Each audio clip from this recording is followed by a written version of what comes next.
sehingga kita semakin hari semakin lebih dekat dan takarub kepada Allah Subhanahu wa taala. Salawat serta salam pada baginda Rasulullah Muhammad sallallahu alaihi wasallam.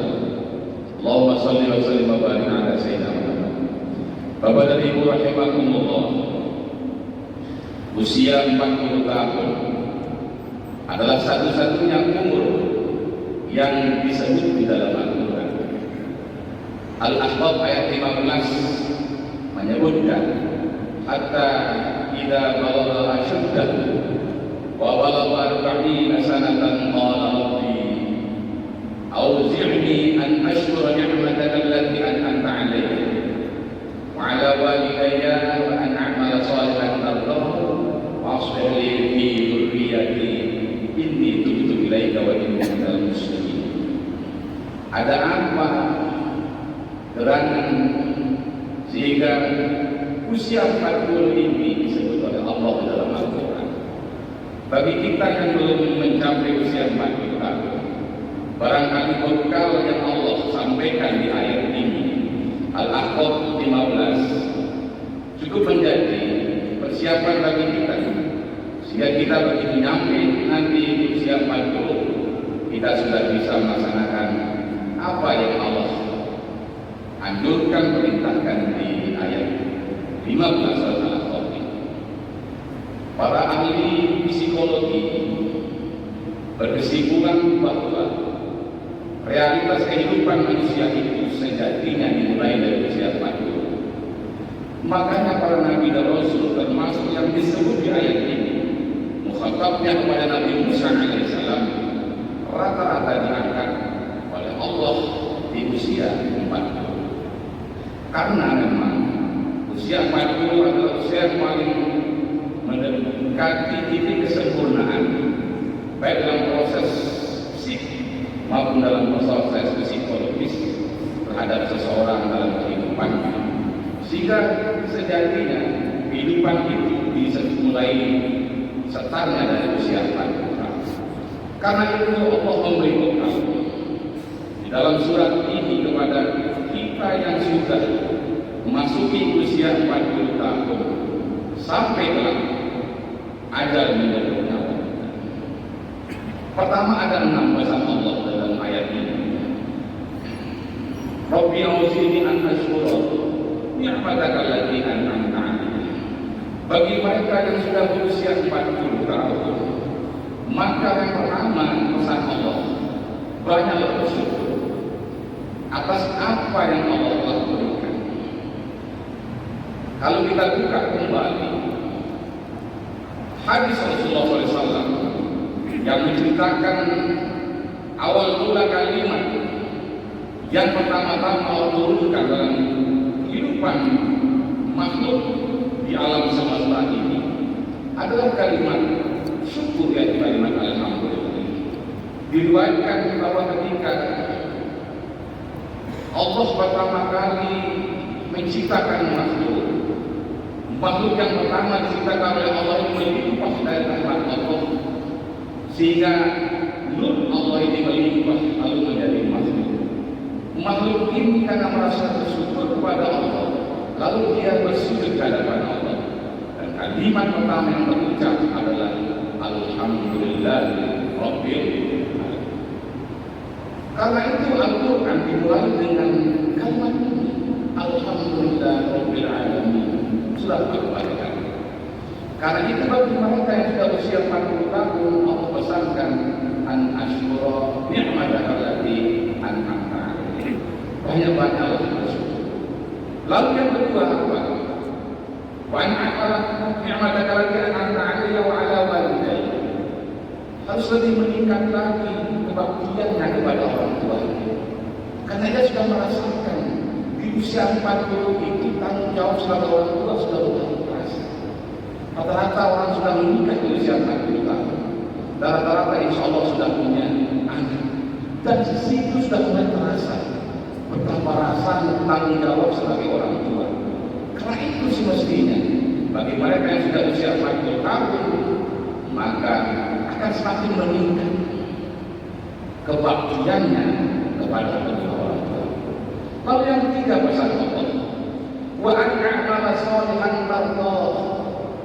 Hendaklah kita beraktivitas sesuai dengan apa yang distandarkan Allah.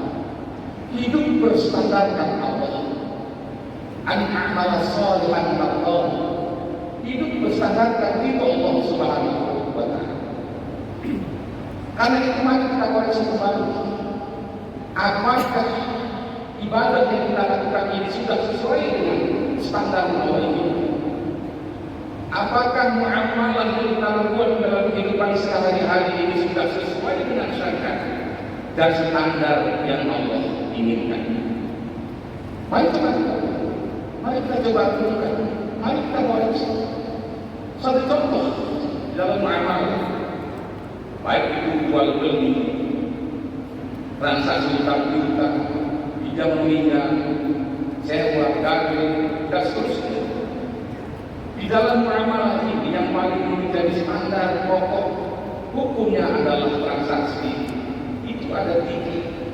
Yang pertama adalah akil, orang yang akan bertransaksi. Lalu yang kedua adalah sifatnya, ucapan yang digunakan sebagai alat transaksi. Lalu yang ketiga adalah benda atau barang yang akan ditransaksikan. Saya ingin ambil contoh sedikit. Di dalam jual beli misalkan, kalau ditinjau dari sikap atau transaksi itu, maka jual beli itu akan bisa menjadi tiga. Yang pertama disebut bai'ul 'ain, jual beli dengan barang yang nyata dan harga yang nyata. Bai'ul 'ain, barang yang nyata dan harga yang nyata. Kedua, bai'ul mawsuf bil, jual beli yang barangnya belum kita tentukan dan harganya belum kita tentukan. Lalu yang ketiga adalah bai'us salam, jual beli besar. Maka dari cara kita transaksi ini akan menentukan jika modal jual beli. Umpama bapak atau ibu datang ke toko, ya, lalu bertanya kepada pemilik toko, anggaplah ingin membeli gelas air ukuran tanggung ini. Bertanya kepada pemilik toko, berapa harga gelas air mineral tanggung? Atau katakanlah ada air gelas tanggung mineral tanggung, berapa harganya? 5.000. Kata-kata seperti ini maka akan menstatuskan hukum jual belinya disebut dengan bai'ul mawsuf bil, jual beli yang belum kita tentukan barangnya dan belum ditentukan harganya. Maka ketentuannya ini akan bisa menjadi halal dan tidak terjebak dalam riba. Jual beli dengan transaksi semodel ini tidak boleh ditangguhkan pembayarannya, harus dibayar cash. Tidak bisa. Sebab kalau ditangguhkan pembayarnya, maka jatuhnya menjadi riba yang riba itu hukumnya adalah dosa besar. Riba adalah dosa besar yang tidak bisa dihapuskan dengan puasa, hatta puasa Ramadan. Tidak bisa dihapuskan dengan ibadah sholat, tidak bisa dihapuskan dengan ibadah zakat, kecuali Allah. Maka dari cara kita bertransaksi itu akan menentukan status hukum jual beli. Beda kalau cara transaksi kita, Pak, berapa harga air mineral tanggung ini? Bapak Ibu pegang bendanya dalam tangan. Berapa harga air mineral tanggung ini? Begitu mengatakan, oh 5.000. Berarti jual beli kita namanya bai'ul 'ain. Barangnya kita beli jelas. Lalu kita ambil uang. Ini Pak 5.000 sebagai bayaran. Ini namanya bai'ul 'ain. Kalau seperti ini boleh ditangkap, boleh ditakutkan penyerahan barang. Tapi kalau jual beli yang pertama kali dengan cara kita bertanya, Pak, berapa harga air mineral? Jawab begini toko, oh 5.000. Berarti ini namanya bai'ul mawsuf bil. Jual beli semodel ini tidak boleh dihutang dan tidak boleh ditempuh penyerahan baik bayarannya maupun barang. Kalau ditempuh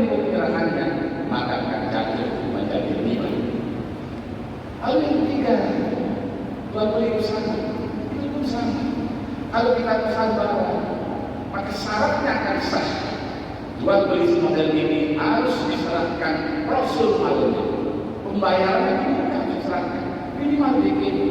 Kalau kita pesan barang dengan kita sebut ciri-cirinya barang ini dan sifat-sifatnya, apakah barang itu sudah ada atau belum ada? Kalau kita beli kepada seseorang dan kita pesan, maka ini akan menjadi sah jual belinya dan tidak jadi riba, menjadi riba nasrah. Syaratnya harus pembayarannya di muka atau minimal Rasul malnya diserahkan di muka atau DP-nya diserahkan. Sudahkah kita memperhatikan cara kita beramal sebagai contoh yang saya ceritakan tadi? Dengan kata lain, wa an a'mala sholihan tardau.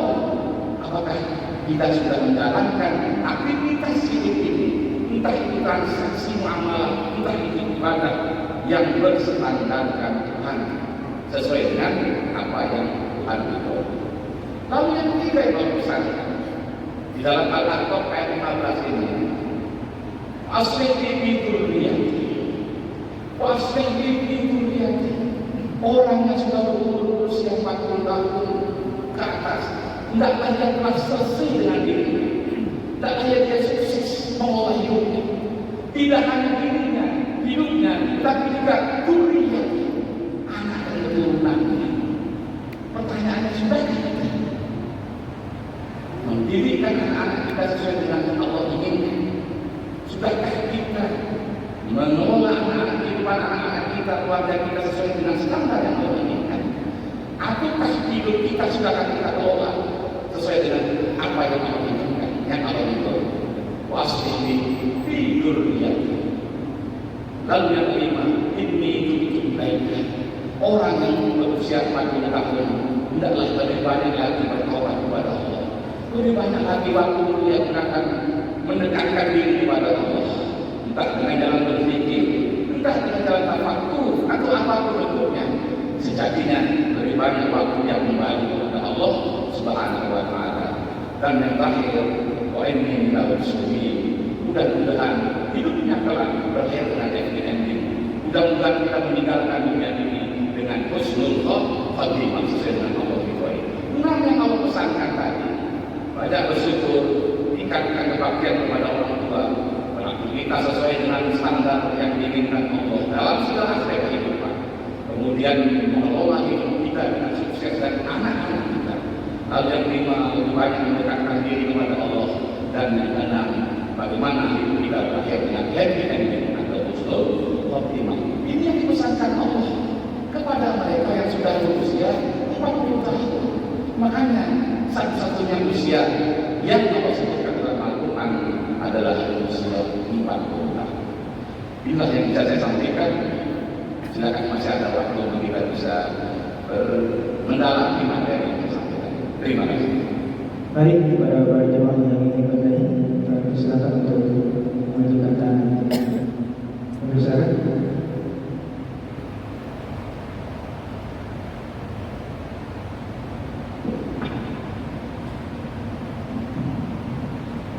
terima kasih Pak Guru.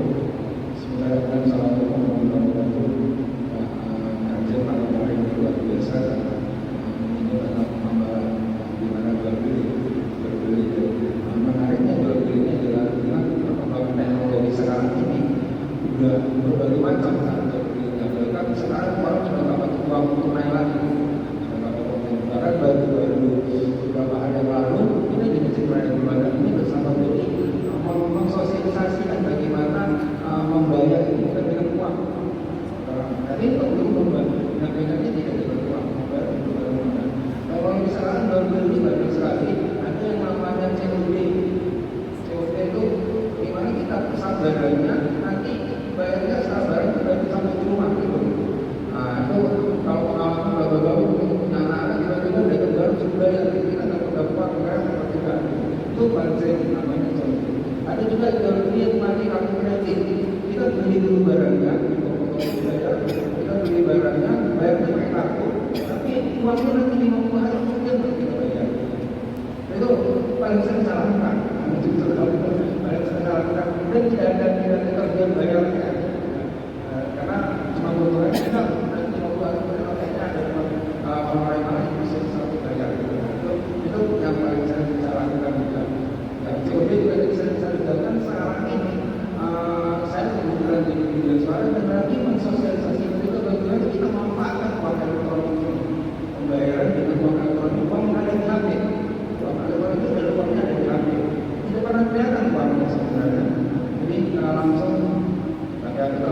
infak juga kita juga infaknya pakai uang HP segala. Jadi sering sekali sekarang ini ngomong dari pemerintah atau dari juga mensosialisasikan bagaimana kita melakukan transaksi itu di depan uang tunai.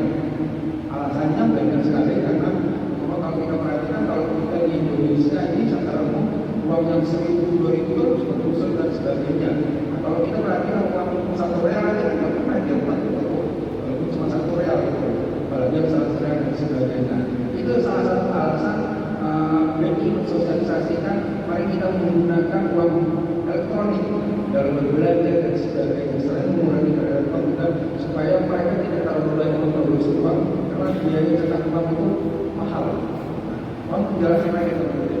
Tadi saya jadi kalau jadi karena akibat dan sebagainya atau tidak kira-kira. Terima kasih.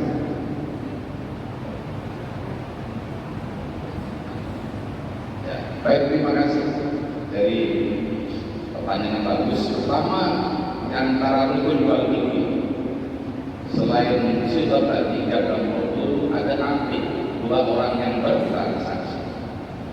Kemudian yang ketiga adalah al-mafqud alaih, benda yang dijual harus dibeli dan saman pembayaran harganya. Ya. Arti lain kalau disepakati melalui transaksi elektronik itu ada 2 orang yang berangkat.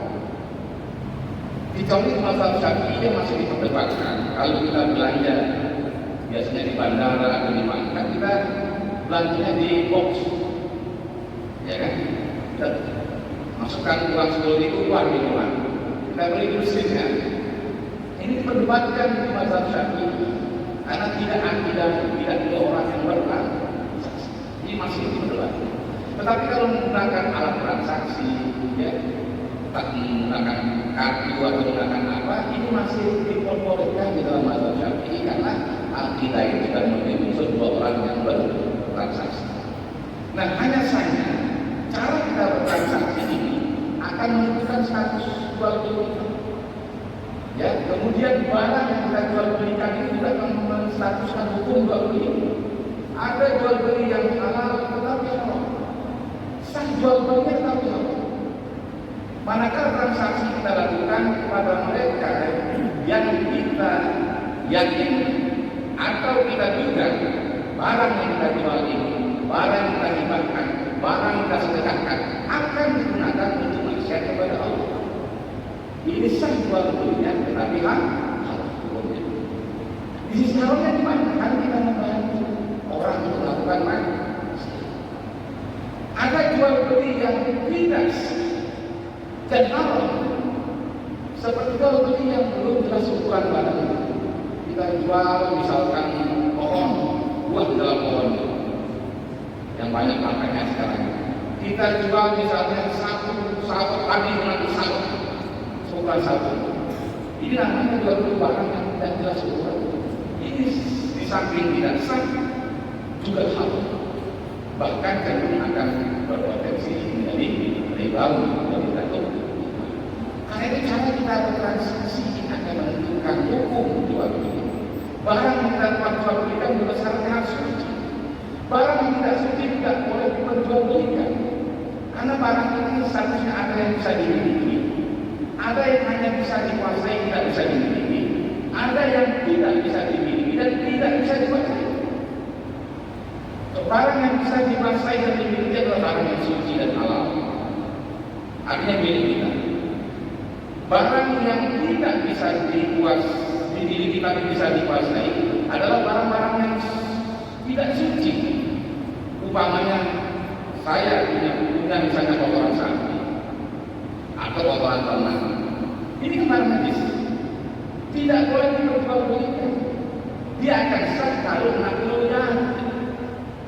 naklul yadi itu artinya memindahkan penguasaan terhadap barang dengan imbalan. Ada seseorang yang butuh buku misalnya, lalu dia ingin mendapatkan kotoran ternak yang saya miliki, ada 1 karung kotoran ternak yang saya miliki, lalu saya naklulnya, saya pindahkan penguasaan saya terhadap kotoran ternak ini kepada seseorang dengan imbalan 20.000. Ini baru namanya naklulnya, tapi tidak boleh dijual jual beli karena barang ini tidak halal, barang najis. Jadi ada barang yang tidak boleh dijual belikan dan dia akan bisa kalau menggunakan misalnya nakul yang memindahkan kekuasaan terhadap barang. Jadi ada barang yang bisa dimiliki, barang yang tidak boleh dimiliki tapi bisa dikuasai seperti barang-barang yang najis tadi, dan yang tidak ada barang yang tidak boleh dimiliki dan tidak boleh dikuasai. Seperti binatang-binatang buas, ular misalnya, tidak boleh ditransaksikan karena bisa dimiliki dan tidak bisa dikuasai menurut ketentuan usaha. Sehingga dengan demikian cara kita bertransaksi, barang yang kita akan transaksikan dan proses transaksi ini nanti akan menentukan jenis-jenis jual beli, hukum jual belinya dan seterusnya. Sehingga pertanyaan besarnya, apakah yang kita lakukan selama ini sudah sesuai dengan apa yang disandarkan, yang diinginkan oleh Allah Subhanahu wa Ta'ala. Saya kira kita berespon bicara tentang seperti ini. Saya kira kita dalam ilmu tentang syariat, tentang amal, tidak hanya jual beli misalnya. Contoh, kita menyewakan barang. Menyewakan ini artinya tamliul manfaat. Kita mempermilikan manfaat barang itu, bukan fisiknya, kepada orang yang menyewa barang. Barang yang disewakan yang belum jatuh tempo habis masa sewanya tidak boleh lagi diperpanjang sewa, tidak boleh.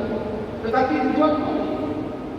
Ada si A sewa, misalkan saya punya buku dalam tempo 1 bulan, baru 15 hari saya menjual, saya sewakan lagi, perpanjang lagi dari 2 bulan, tidak boleh.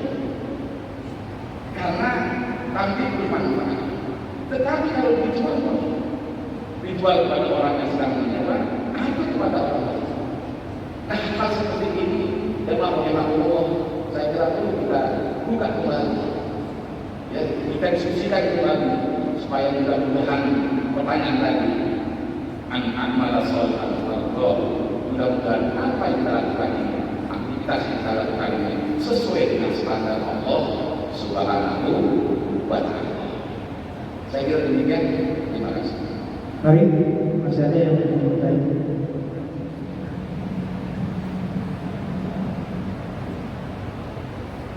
Tidak ada. Apa itu?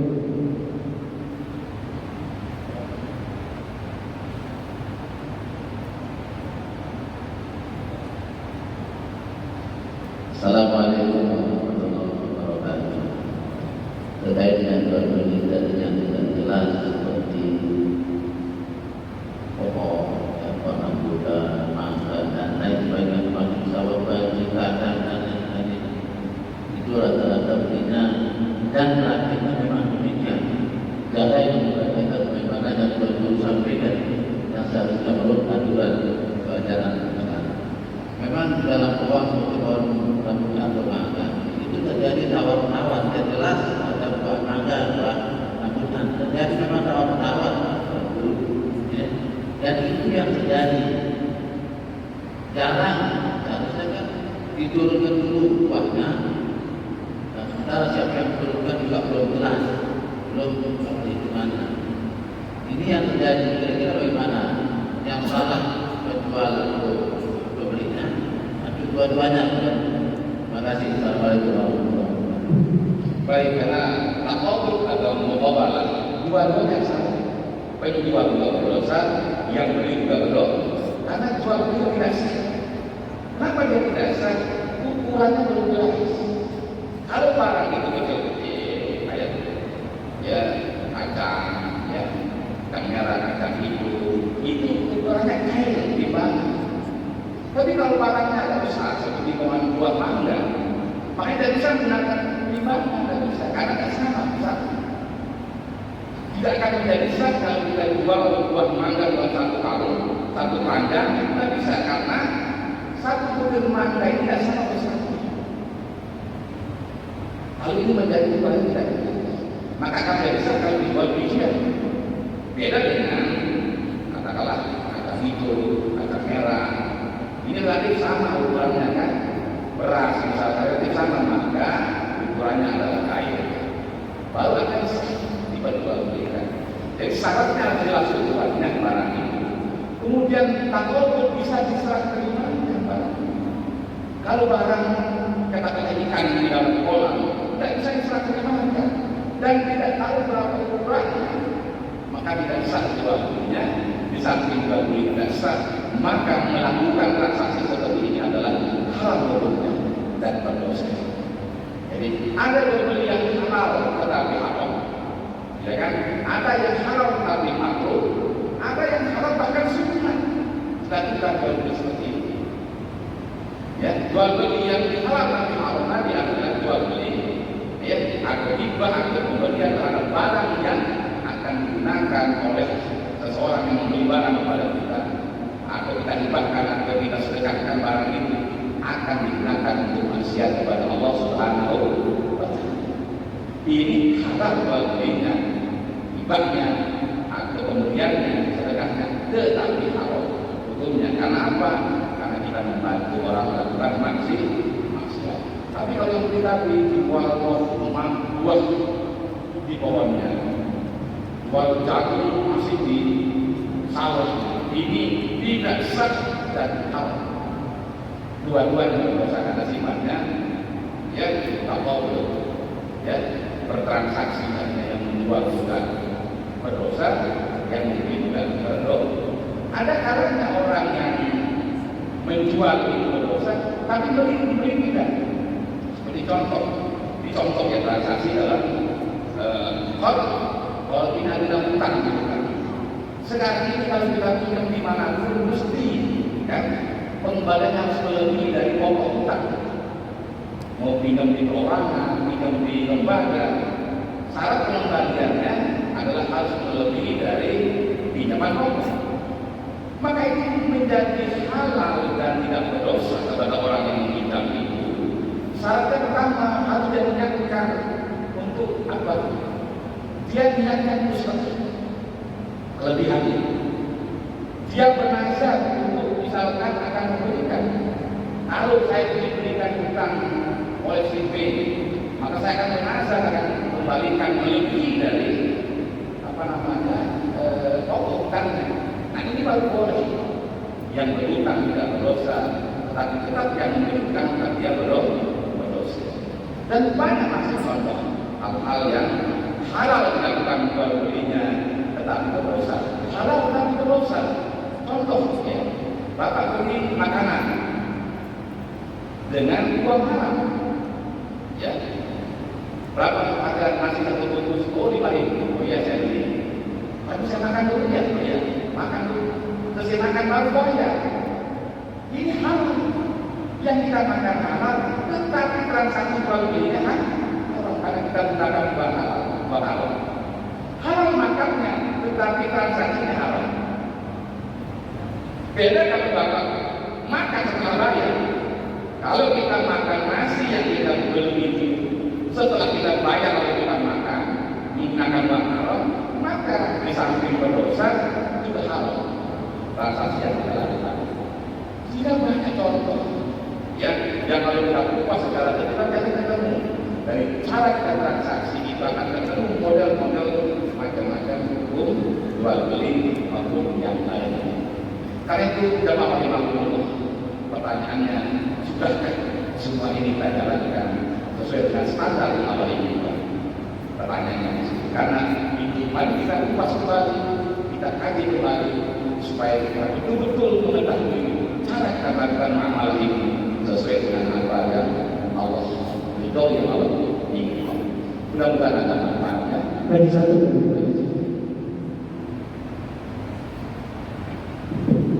Sudah. Terima kasih atas waktu yang diberikan kepada saya. Dibuat penjelasan masalah mengenai gadai di kebanyakan masyarakat ini belum mengerti masalah gadai. Satu contoh, yang menggadaikan mobilnya harga 50 juta. Nah, kita sudah mendapatkan informasi sebelumnya bahwa gadai itu barangnya tidak boleh dipakai. Nah, jadi pertama memang penjelasan itu satu. Kemudian yang kedua, karena teman kita bergadai tidak paham bahwa bergadai itu barang tidak boleh dipakai, bolehkah kita ubah akarnya menjadi kita sama-sama tukar barang? Artinya ini uang 1 juta, saya pinjam mobilnya, tidak kita bahasakan gadai. Demikian. Baik, jadi kalau berubah akar tadi tak boleh. Ya, sebaiknya sebelum melakukan akar, ya, tukar menukar ya, atau saling pinjam meminjam, gitu ya. Bedakan dia gadai dalam pengertian Allah menutup dengan gadai dalam pengertian jaminan terhadap hutang, bedakan. Sebab barang jaminan itu namanya haidullah, ya, uang jaminan namanya haidullah. Barang yang kita jaminkan ini terhadap hutang yang kita pinjam kepada seseorang itu memang tidak boleh digunakan kecuali dengan begini. Beda dikatakan dengan haji. Apa dalam pengertian Allah? Barangnya boleh digunakan sepanjang orang yang di barang itu bisa amanah untuk menjaga barang yang dititipkan. Maka apa dalam pengertian jadi dalam pengertian Allah itu dengan kami dalam pengertian hutang sebagai jaminan itu nanti akan beda hukumnya, ya. Makanya sekali lagi cara kita bertransaksi akan menentukan status apakah gadai yang dihasilkan oleh syariat dan Al-Quran atau jaminan terhadap hutang, ya, dari barang yang kita berikan kepada orang yang memberikan kita pinjaman atau hutang tersebut. Sekali lagi, kalau hutang boleh diubah akarnya atau misalnya dibayar dengan manfaat boleh, atau diubah pembayarannya. Kita hutang 100.000, begitu akan jatuh tempo kita ngomong kepada yang kita hutang, saya akan bayar tidak dengan uang 10.000 tetapi menggunakan misalkan katakanlah beras, itu boleh hutang, ya, atau kita ubah seperti tadi. Tetapi kalau bayar tidak boleh. Setelah begitu diangkatkan dari apa tidak boleh berubah. Nah, sekali lagi kita mau Allah, cara kita berangkat, ya, akan menentukan status hukum transaksi itu. Apakah dia jual beli, ya, atau hutang-hutang, ya, pinjam meminjam, gadai dan seterusnya. Mudah-mudahan ada manfaatnya dari penjelasan singkat ini dan mudah-mudahan kita bisa amalkan apa pesan Allah dalam Al-Qur'an 15 itu. Ada 6 lagi kepada kita yang sudah berusia 40 tahun. Mudah-mudahan kita bisa amalkan, khususnya mudah-mudahan kita bisa melakukan hidup ini sesuai dengan standar yang Allah inginkan. Mudah-mudahan ada manfaatnya.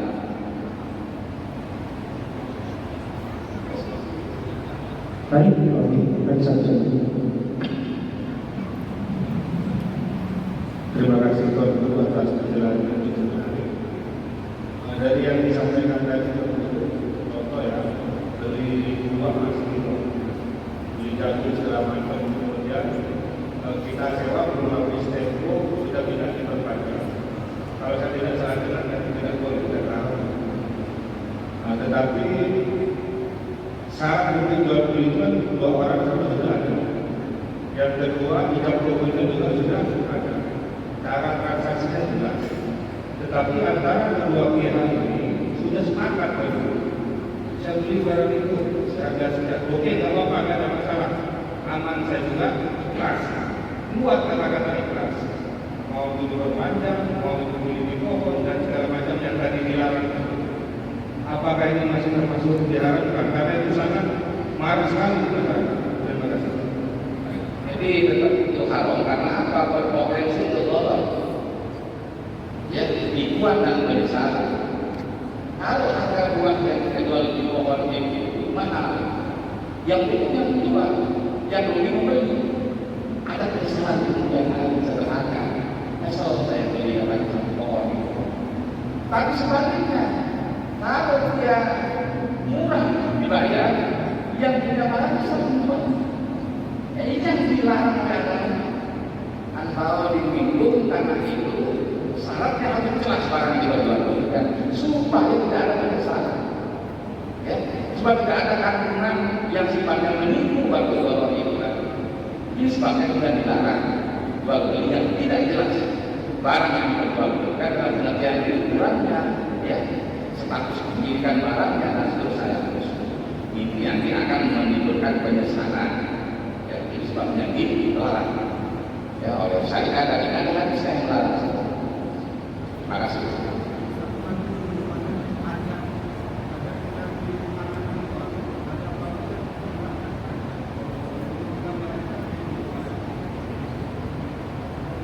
Oh iya, kalau pajak itu nanti dijelaskan kepada pembeli dibuat harga barang itu boleh jual harga barang.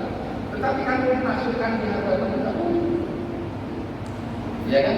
Karena status pajak dengan pajak dengan jual beli itu beda.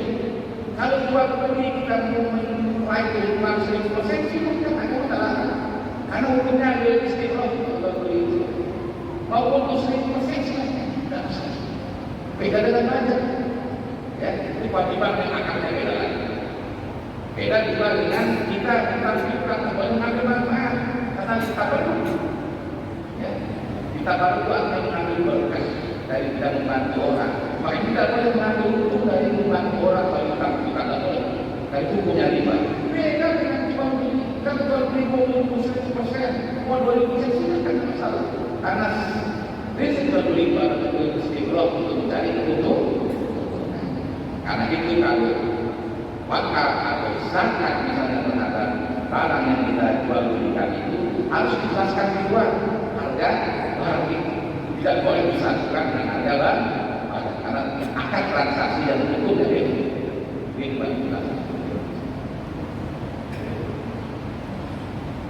Baik, jemaah rahmatullah, karena waktunya terbatas, mudah-mudahan lain waktu kita bisa buka kembali lebih luas lagi kajian kita tentang amal dan yang lain sebagainya. Kita akhiri dengan doa kajian kita pada malam ini. Auzubillahi minasyaitonir rajim. Bismillahirrahmanirrahim. Alhamdulillahirabbil alamin. Hamdulillah fi ni'mati wa billahi wasiyyah. Ya Rabbana lakal hamdu wa la yuqadi jalla wa jalla ma'al sultan. Allahumma ya da'imal fadl wal bariyah. يا باسط اليدين بالعطيات يا صاحب المواهب السامية صل على سيدنا محمد خير الراسمين واغفر لنا يا ذنب الأجساد برحمتك يا أرحم الراحمين اللهم نور قلوبنا بالعلم والمعرفة كما نور الله بنور الشمسية اللهم اجعل جمعنا هذا جمعا مباركا مرحوما واجعل تفرقنا من بعد هذا تفرقا وآخرا معصوما ربنا هب لنا من أزواجنا وذريتنا قرة أعين واجعلنا للمتقين إماما ربنا آتنا في الدنيا حسنة وفي الآخرة حسنة وقنا عذاب النار والحمد لله رب العالمين والسلام عليكم ورحمة الله وبركاته. Waalaikumsalam warahmatullahi wabarakatuh. Agar berbahagia kita duduk dengan sama-sama pada hamdan wa kafaratul majlis. Alhamdulillahirabbil alamin. Subhanallahumma wa bihamdihi asyhadu an la ilaha illa anta astaghfiruka wa atubu ilaik. Sekian, assalamualaikum warahmatullahi wabarakatuh.